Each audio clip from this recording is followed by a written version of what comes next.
And Paul, earnestly beholding the council, said, Men and brethren, I have lived in all good conscience before God until this day. And the high priest Ananias commanded them that stood by him to smite him on the mouth. Then said Paul unto him, God shall smite thee, thou whited wall, for sittest thou to judge me after the law, and commandest me to be smitten contrary to the law? And they that stood by said, Revilest thou God's high priest? Then said Paul, I wist not, brethren, that he was the high priest, for it is written, Thou shalt not speak evil of the ruler of thy people. But when Paul perceived that the one part were Sadducees, and the other Pharisees, he cried out in the council, Men and brethren, I am a Pharisee, the son of a Pharisee, of the hope and resurrection of the dead I am called in question. And when he had so said, there arose a dissension between the Pharisees and the Sadducees, and the multitude was divided. For the Sadducees say that there is no resurrection, neither angel, nor spirit, but the Pharisees confess both. And there arose a great cry, and the scribes that were of the Pharisees' part arose, and strove, saying, We find no evil in this man, but if a spirit or an angel hath spoken to him, let us not fight against God.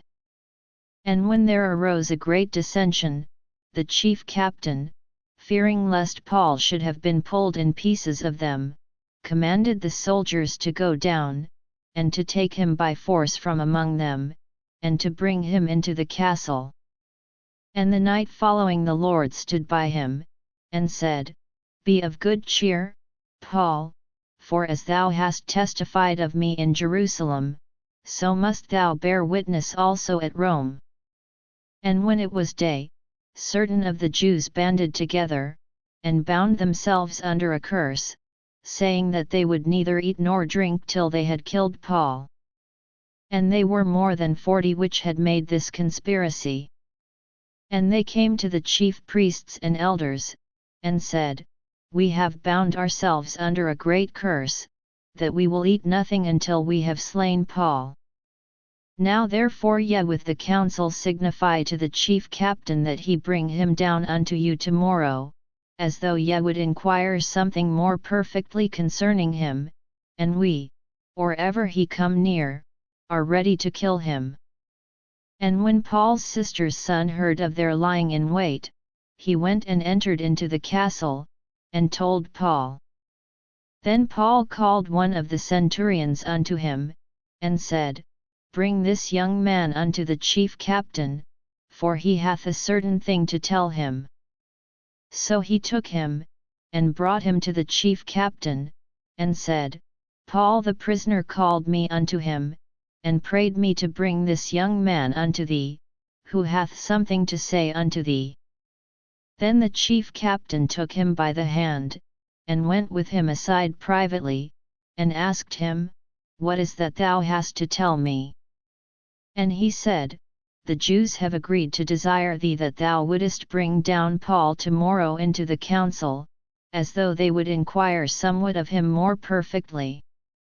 But do not thou yield unto them, for there lie in wait for him of them more than 40 men, which have bound themselves with an oath, that they will neither eat nor drink till they have killed him, and now are they ready, looking for a promise from thee.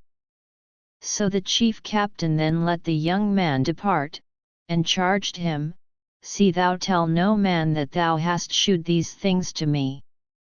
And he called unto him 2 centurions, saying, Make ready 200 soldiers to go to Caesarea, and horsemen 70, and spearmen 200, at the 3rd hour of the night. And provide them beasts, that they may set Paul on, and bring him safe unto Felix the governor. And he wrote a letter after this manner. Claudius Lysias unto the most excellent governor Felix sendeth greeting.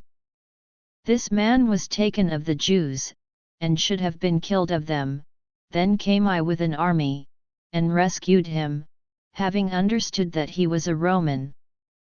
And when I would have known the cause wherefore they accused him, I brought him forth into their council, whom I perceived to be accused of questions of their law, but to have nothing laid to his charge worthy of death or of bonds. And when it was told me how that the Jews laid wait for the man, I sent straightway to thee, and gave commandment to his accusers also to say before thee what they had against him. Farewell. Then the soldiers, as it was commanded them, took Paul, and brought him by night to Antipatris. On the morrow they left the horsemen to go with him, and returned to the castle. Who, when they came to Caesarea and delivered the epistle to the governor, presented Paul also before him. And when the governor had read the letter, he asked of what province he was. And when he understood that he was of Cilicia, I will hear thee, said he, when thine accusers are also come. And he commanded him to be kept in Herod's judgment hall.